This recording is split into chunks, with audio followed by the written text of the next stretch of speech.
What is HelloFresh? With HelloFresh, you get farm fresh, pre-portioned ingredients and seasonal recipes delivered right to your doorstep.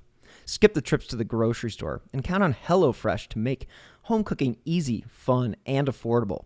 That's why it's America's #1 meal kit. Fall is right around the corner, and HelloFresh is there to help you plan for the busy season ahead with tasty dishes delivered right to your door. You just simply choose recipes and pick your delivery date, then lay back and enjoy the last days of summer, knowing that dinner is covered. Parents have enough back-to-school shopping and planning to do. Let HelloFresh get the groceries and save you some cash with pre-portioned meals, again, delivered right to your door. So when life gets busy, don't call for delivery, go with HelloFresh. I've been using HelloFresh for a while now, and I cannot tell you how much simpler making dinner has become. It really does give me one less thing to worry about. So go to HelloFresh.com/50whokilled and use code 50whokilled for 50% off plus free shipping. Again, go to HelloFresh.com/50whokilled and use code 50whokilled for 50% off plus free shipping. Rex Sherman is a demon that walks among us, a predator that ruined families. The Lisk podcast team was shocked by the recent news of Rex Heuermann's arrest in connection with the Gilgo 4 murders. After more than a decade of searching, law enforcement officials finally pieced together enough evidence to bring formal charges against him. I'm your host, Chris Moss, and the Lisk podcast will be releasing new episodes every week to unpack how Heuermann was caught. We'll track developments in the case, as well as conduct interviews with officials and witnesses familiar to all the troubling details. We are relieved by the arrest, but with new information coming to light every day, there's still so much to learn. Look for new episodes every week, and if you haven't already, please listen to seasons 1 and 2 of Lisk, Long Island Serial Killer, wherever you listen to podcasts.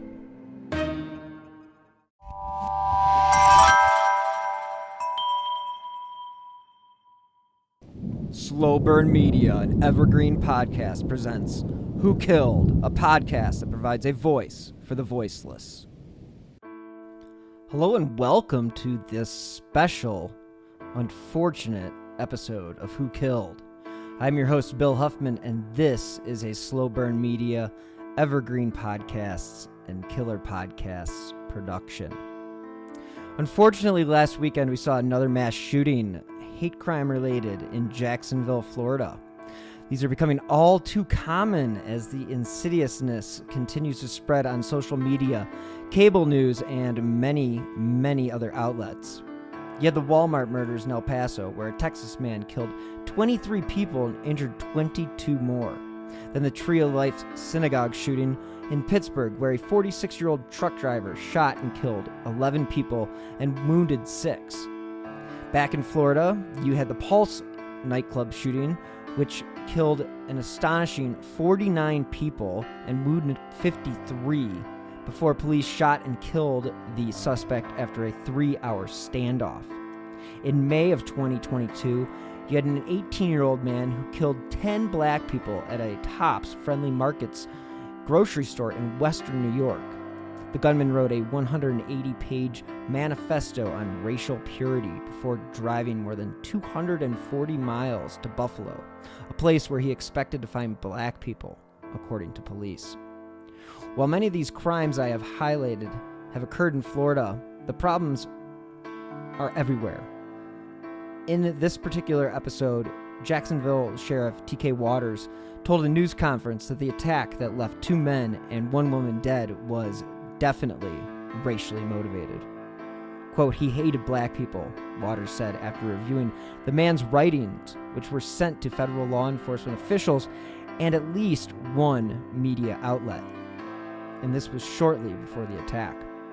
He added that the gunman acted alone, and there is absolutely no evidence the shooter was part of a larger group. I will say that he may not have been a part of a larger group, but I'd be remiss if I didn't acknowledge how easy it would be for these people to live in an echo chamber of hate.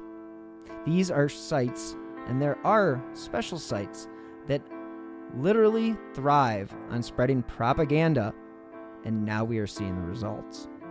So listen to Jacksonville Sheriff T.K. Waters' emotional press conference as he explains how they determined these killings were racially motivated. And side by side with our law enforcement partners, our mayor, city leaders, to share the heartbreaking news that Jacksonville has suffered the loss of 3 precious lives at the hands of an active shooter. This afternoon, a little after 1 p.m., an individual we have not yet officially identified entered a Dollar Tree in the Newtown area of Jacksonville, outfitted with a tactical vest, armed with an AR-style rifle, and a handgun. Then the shooter killed 3 people before turning the gun on himself, taking his own life. Other than the 3 individuals killed and the shooter himself, there are no additional people who suffered gunshot wounds. We are not identifying the deceased victims at this time, but I can tell you that there are 2 male victims and 1 female victim. All of the deceased victims are black.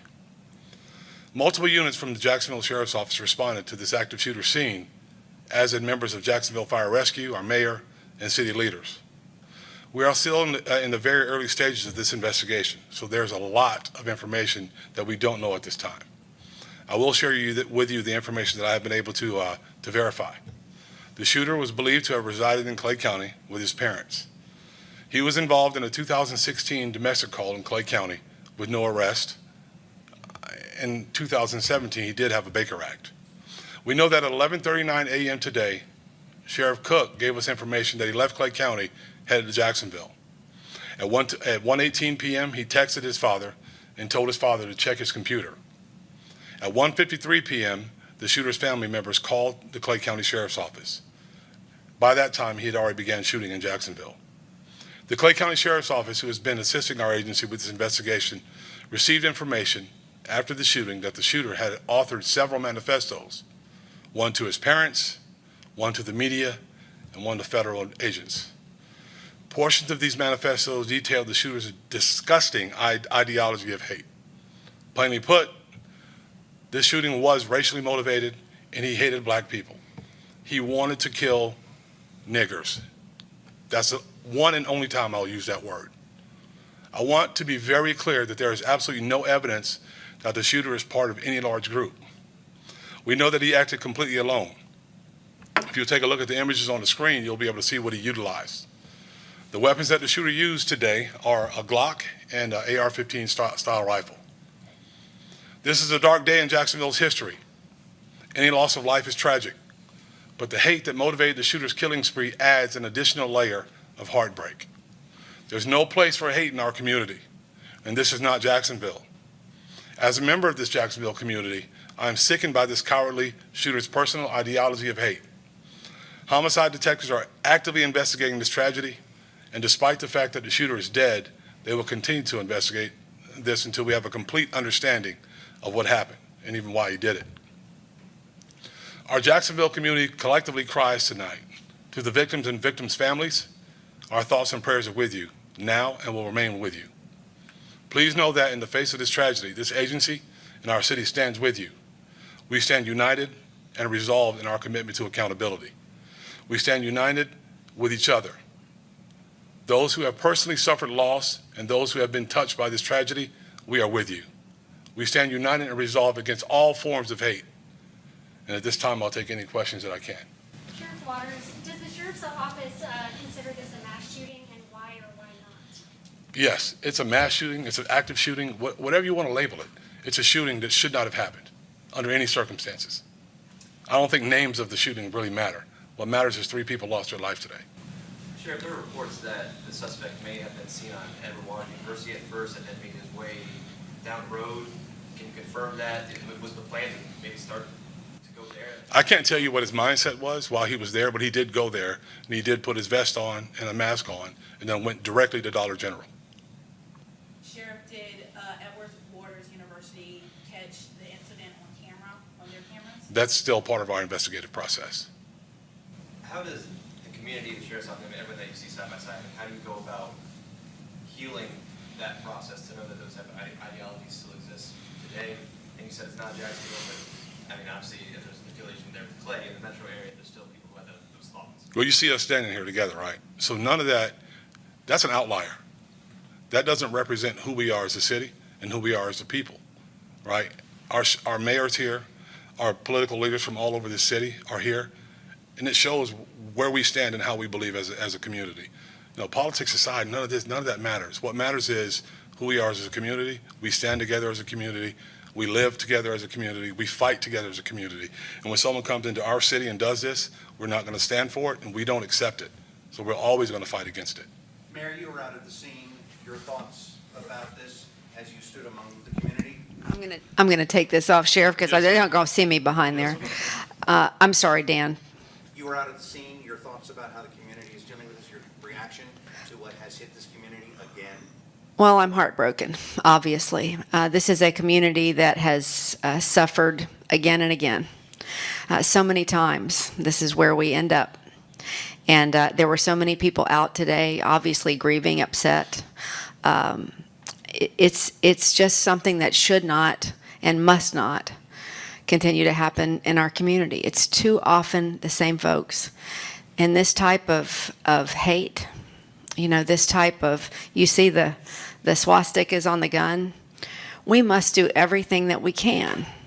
We must do everything that we can to dissuade this type of hate.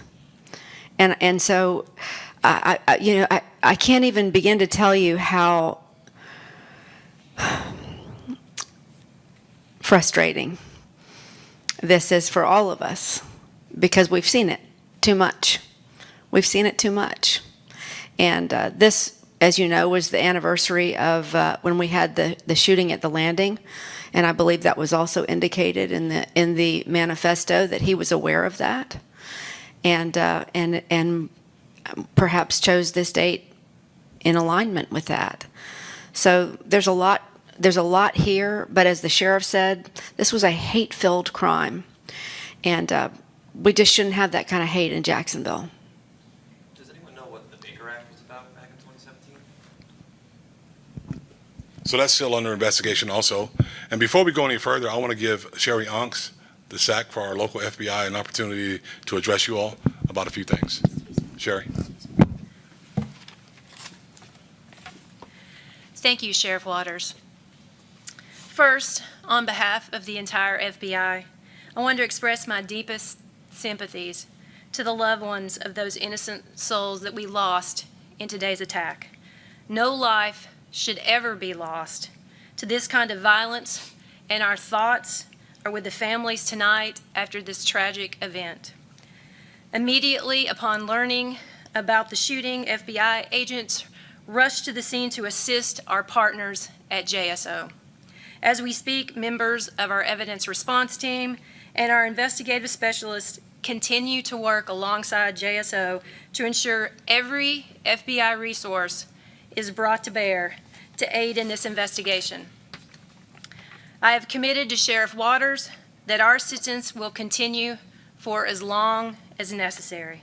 In addition, FBI Jacksonville is coordinating with the Civil Rights Division of the Department of Justice and the U.S. Attorney's Office for the Middle District of Florida. We have opened a federal civil rights investigation, and we will pursue this incident as a hate crime. Hate crimes are always and will always remain a top priority for the FBI because they are not only an attack on a victim, they are also meant to threaten and intimidate an entire community. Everyone has a right to feel safe in their communities and in their homes, and I assure you, the FBI will bring every resource we have to bear to bring justice to the families of those innocent lives we lost today. Thank you. I'll turn it back over to Sheriff Waters. Sheriff Merrick, you also mentioned that swastikas were found on the gun. You saw the pictures of the gun. Yeah. Did he own both those guns, or were those parents' guns? No, they were not his, those were not his parents' guns. I can't say that he owned them, but I know his parents did. His parents didn't want them in their house. Did he legally purchase those guns? From what we can tell, we don't know yet. That's still a deep part of the investigation we have to get into. Did he ever have the guns taken away by the red flag law? Again, that's something we can't get into because we don't know yet. I wanted to get out here. I wanted to tell you as much as we could right now so that our community will know, one, that there's no danger, no further danger, and two, I want to be as transparent as possible. I want to let you know exactly what his intentions were, because there's no reason not to tell our community what went on. And I think that's important for people to know. There were those type of big events that people made. Jack's games and events are very well covered, and one thing has absolutely nothing to do with the other. This was quite frankly a maniac who decided he wanted to take lives. Was this a targeted crime, Sheriff, or did he just pick a community and it was opportunity? No, he targeted a certain group of people, and that's black people. That's what he said he wanted to kill, and that's very clear. And I don't know that the targets were specific, but I know that any member of that race at that time was in danger of the black race. Any other questions? Sheriff Waters, I was going to ask, is there any reason why your office is not identifying him yet? Can you clarify why not? Yeah, I'd love to identify him, but we're not identifying him because we don't have a positive identification. It's very important for us as an agency to make sure that we have an official positive ID. When a person is deceased in Jacksonville, that body is in the custody of the medical examiner's office. So we have to wait until we can make a positive ID. Once we do that, then I'll tell you exactly who he is. Jumping off that real quick, is there, can you give it like an age range? Living with parents? Early 20s, Early 20s, white suspect? white male. Good afternoon. I'm here to provide the public with an update of the currently available information regarding yesterday's tragic shooting. Homicide detectives have been working around the clock to gather information and evidence. There's still a great deal of work to do before the investigation is completed. This briefing is only a recitation of verified information. I want to begin by honoring the 3 precious lives that were lost yesterday. Angela Michelle Carr, 52 years old. Anolt Joseph, or AJ, Laguerre Jr, 19 years old. And Jarrald De'Shaun Gallion, 29 years old. Yesterday, homicide detectives completed their next of kin notifications of victims' family members. We continue to pray for the loved ones and of those who were lost through this maniac's acts of senseless violence. The Office of the Medical Examiner has positively identified the shooter as Ryan Christopher Palmetter. The shooter was 21 years of age when he committed yesterday's atrocities. He lived with his parents in Orange Park in Clay County, Florida. To our knowledge, he had no criminal arrest history. And as I said yesterday, he did have a Baker Act petition from 2017. This petition occurred in Clay County, and it appears that the shooter was held for 72 hours under the Baker Act provisions and then released without further involuntary commitment. Homicide detectives have been able to establish a timeline of events up to and including the shooting. On 7/6 of 2017, he was Baker Acted in Clay County. On 4/6 of 2023, the FFL transfer to Orange Park Gun and Pawn of a Glock 20 Generation 4 10 millimeter. On 6/22 of 2023, the FFL transferred to Wild West Guns and Gold Palmetto State Armory PA-15 5.56 millimeter AR-15 type rifle. On 8/26 of 2023 at 12:48 in the afternoon, suspect arrived at EWU behind the library in a gray Honda Element, and he dons his bulletproof vest. During this time, a TikTok video of the suspect getting dressed at EWU with no timestamp on that TikTok video. At 12:55 in 10 seconds, EWU security backs into a parking spot in the same parking lot as suspect. At 12:57 in 49 seconds, the suspect leaves EWU south on Pierce Street, then west on Kings Road. At 12:58 in 17 seconds, EWU security follows our suspect out of the parking lot. Between EWU security leaving the parking lot and ShotSpotter 911 call at Dollar General at 1:08:04, EWU flags down JSO officer and says there's a suspicious person on campus. A white male, heavy set, wearing a gray tank top, black shorts, bulletproof vest, and blue latex gloves in a tan Kia. That was the description they thought. They thought he was in a Kia. The officer states he's researching the vehicle and the subject to see if there was any calls for service, active or pending, and in the process of writing a be on the lookout or a BOLO when the suspect goes, when the shooting goes out. At 1:08, an 11-round shot spotter activated. At 1:08 and 13 seconds, the suspect's on video in the parking lot in front of the store, shooting into a black Kia and murders the first victim, Ms. Angela Carr. The suspect enters the Dollar General store and engages the second victim. I saw a young 19-year-old victim, Anolt Laguerre. At 1:08 and 24 seconds, multiple witnesses exit the rear door of the store. At 1:08 and 47 seconds, the suspect exits the same rear door. At 1:09 and 6 seconds, one round shot spotter goes off. At 1:09 and 13 seconds, the suspect enters the same rear door. And at 1:09 and 30 seconds, the suspect shoots at a security camera several times but misses. At 1:09 and 50 seconds, the first 911 call goes out. At 1:10 and 30 seconds, victim Jarrald Gallion enters the store with his girlfriend. At 1:13 and 5 seconds, one round shot spotter initiates once again. At 1:13 and 10 seconds, the suspect shoots a third victim, Jarrald Gallion. At 1:13 and 12 seconds, the suspect chases witness Elvisha Chappell through the store, shooting at her but does not strike her. At 1:13 and 25 seconds, Elvisha Campbell exits the rear door, the rear east door of the store. And at 1:13 and 37 seconds, the suspect shoots out the rear door on the east side of the building. At 1:13 and 43 seconds, a 4-round shot spotter initiates. At 1:13 and 47 seconds, the suspect reenters the building and walks back towards the office. At 1:14 and 23 seconds, the suspect enters the office. At 1:18, the suspect texts his father and says, "Use a screwdriver to get into my room." The father enters the room and finds a last will and testament of the suspect along with a suicide note on his laptop. At 1:19 and 21 seconds, the officers enter the building and begin to clear, just 11 minutes after this whole ordeal began. Patrol clearing the hallway when the officer hears a single gunshot. We believe that's when he killed himself.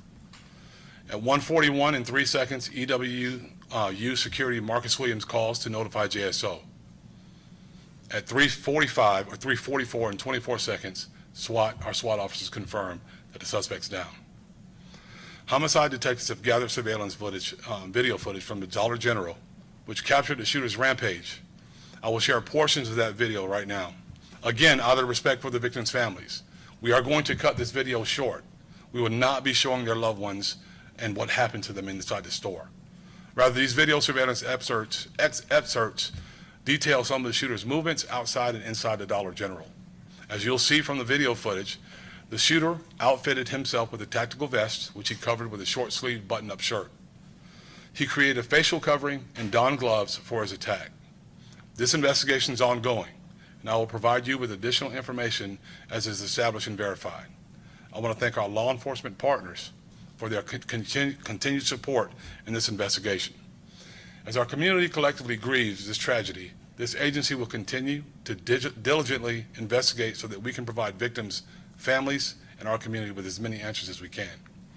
Our community is grappling to understand why this atrocity occurred. I urge us all not to look for sense in a senseless act of violence. There's no reason or explanation that we'll ever account for the shooter's decisions and actions. His sickening ideology is not representative of the values of this Jacksonville community that we all love so much. We are not a community of hate. We stand united with the good and decent people of this city.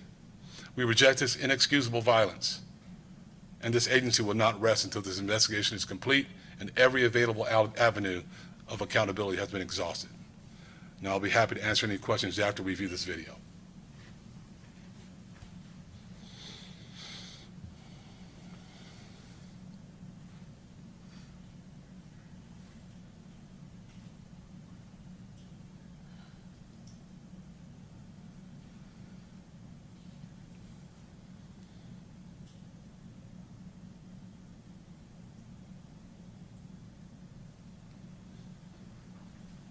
Again, the video is rather short because I don't think some of the things that are on there are appropriate for television.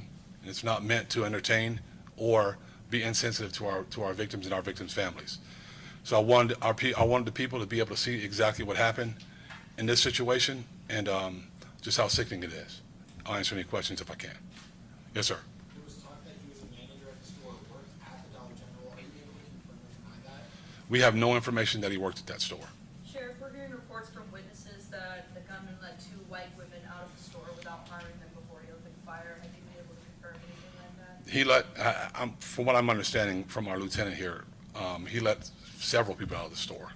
Why, I don't know. Some of them were white, but I do believe there was a couple that were not. Did he give a warning before he started shooting? No, when you see him walk out on the sidewalk and he points that gun at that car, he fired 11 rounds at that car. He did not give any warning. He just did it. And when he was inside the store, someone had told me that he'd said, if you don't want to die, then leave the store. Do you know if he said that? Those are all statements that we're looking into and trying to confirm and verify. Sheriff, is there going to be any double-down police presence in that area or any other areas within Jacksonville to prevent against potential copycat? We are staying very diligent and vigilant in our community, making sure people, and this is what we talk about. This is why I'm talking about it so much. I want people to be paying attention. I want people to see anything you see that may be strange out there. We don't expect anything like this to happen again. We hope that it never happens again. But we also ask our community to be on the lookout and just be aware of the possibilities. We don't think, again, there's no information that gives us any belief that this is going to happen again. But of course, we're always going to be paying close attention. Sheriff, this is Will Brown, WGCT News. You mentioned earlier that this gentleman here initially went to Edward Waters University. Is there, from your investigation so far, has there been any indication why he specifically went there first? It looks to me that he went there to change into whatever he needed to change into. He had an opportunity to do violence in EWU. He did not. There were people very close, in very close proximity. He did not do anything there. He backed out and he left. Sheriff, after reading that manifesto, how difficult is it for you to stand here and process this hate crime that entered your community, very similar, almost a year after that horrific shooting in Buffalo, almost similar in nature? I can tell you it angers me as a sheriff, as a member of this community. No family should ever have to deal with something like this. Anyone who enters into a store and does this to perfectly innocent people, one doing his job, a couple of customers, is baffling to me. It's very difficult for me to watch, and I've seen a lot over 32 years. And I don't ever want to have to see it again, and I don't like it, and we are going to make sure that we work as hard as we can to stop these kind of things from happening again. That's why we are paying very close attention to this. We're doing so much to try to determine what exactly led to this. The manifesto is quite frankly the diary of a madman. He was just completely irrational. But with his irrational thoughts, he knew what he was doing. He had 100%. He was 100% lucid. He knew what he was doing. And again, it's disappointing that anyone would go to these lengths to hurt someone else. And Sheriff, could you explain, are there any details as to why he was Baker active back in 2017, or his guns taken at the time? No, he didn't have the guns back in 2017. He was only 15 at the time. There was no flag that could have come up to stop him from purchasing those guns. As a matter of fact, it looks as if he purchased those guns completely legally, and all the FFLs did what they were supposed to have done to make sure that there were no issues. So therein lies the difficulty. When a person grabs a hold of a gun with hateful intentions, it's very difficult to stop that from happening. I just want to make sure I have this all in one place in terms of sound here. Can you just clarify, where did those firearms come from? Were they legal guns, and were they legally possessed? They were 100% legal, and as I stand here with you today, they were legally possessed. There was nothing indicating, again, like I said, it appears that the dealers that sold those guns to him did it legally. They did what they were supposed to have done. One was Wild West Guns. What was the other one? One was Wild West Guns, and the other was Orange Park Gun and Pawn. So it appears they did everything that they were supposed to do as a gun dealer. There was nothing indicating that he should not own guns. So then standing here on the other side of this podium, he possessed these guns legally. Well, we have to stop people that have bad intentions. Guns are, the story is always about guns. The people are bad. This guy's a bad guy. If I could take my gun off right now and I lay it on this counter, nothing will happen. It'll sit there. But as soon as a wicked person grabs a hold of that handgun and starts shooting people with it, there's the problem. The problem is the individual.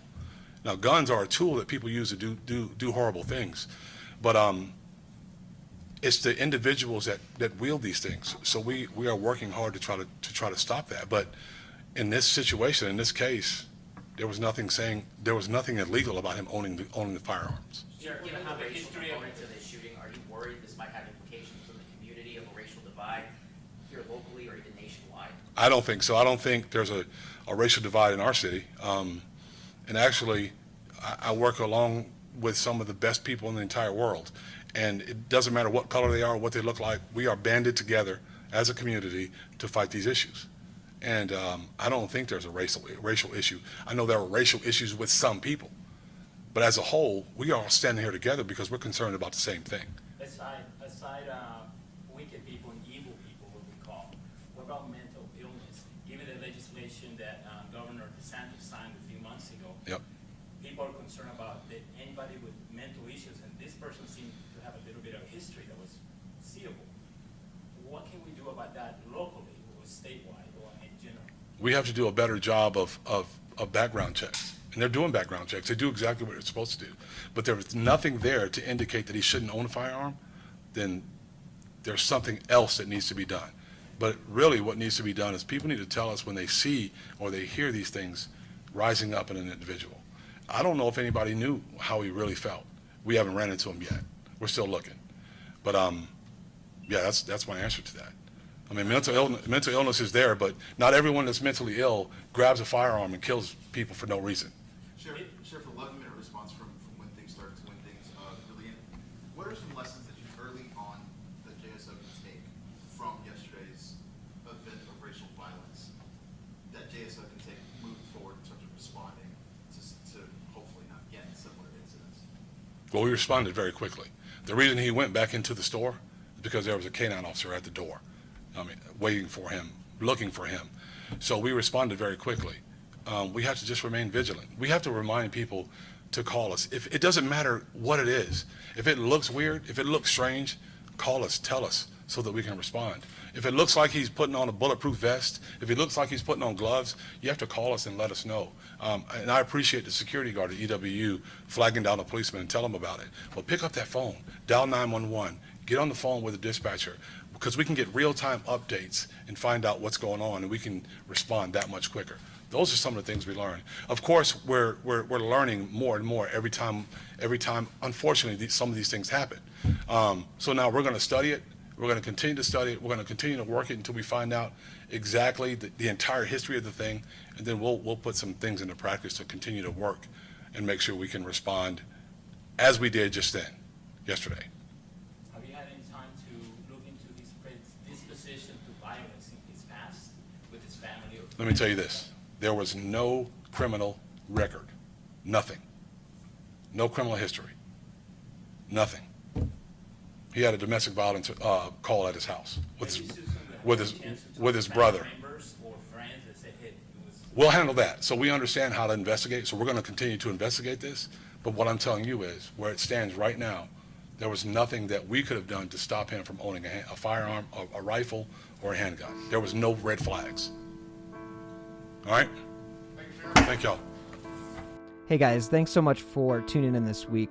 I know that some of these things are kind of heavy and they're not the typical Who Killed episodes, but I will tell you that these are serious issues that we need to be addressing across this country, and it's not something that's going to be easily fixed. And we have a combination of hate, we have an easy access to firearms, and again, not trying to say one way or the other which is good and which is bad.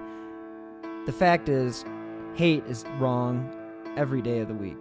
So if you're filled with hate and you are mentally unstable, I for sure hope you are getting the help that you need. Now, I know that is most likely not the case because we have a serious problem with how we address mental health in this country. We choose to give people pills instead of having them actually learn how to be better people. Unfortunately, when you do this, you don't really allow that person to grow and learn from their issues. So, what we have is a bunch of mentally unstable people that can just walk right in, purchase a weapon, and again, this Jacksonville shooter was held on a psychiatric hold for 72 hours, but yet was still able to gain access to multiple guns and commit the hate crimes that he had desired to. So, take a look in the mirror. If you have hate, please find a way to rid yourself of it and try to make peace with this world, because it's the world that we live in and it's the only one that we've got. So if we continue this path, it's going to be an ugly, ugly future. And I don't want to be a part of that. So let's get our shit together, and hopefully everybody can move on and we can learn from our mistakes, but let's acknowledge the problems at hand, because there is still a lot of hate in this country, and if you think it was solved at any point in time, you are wrong. Just read the news. And that's all I have to say about that. As you know, I drop new episodes every Friday. This was a special episode, so there'll be a new episode tomorrow. Again, these are very important topics, tough ones to talk about, but important.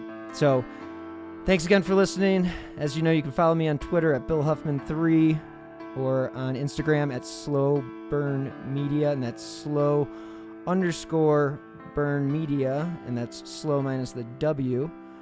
And again, thanks so much for tuning in.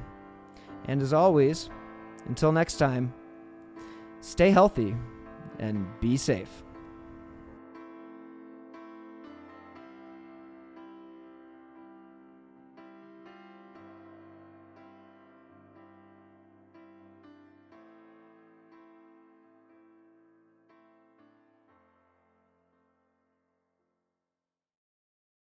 "3 a.m. the comedy horror podcast that holds weekly gatherings around the campfire.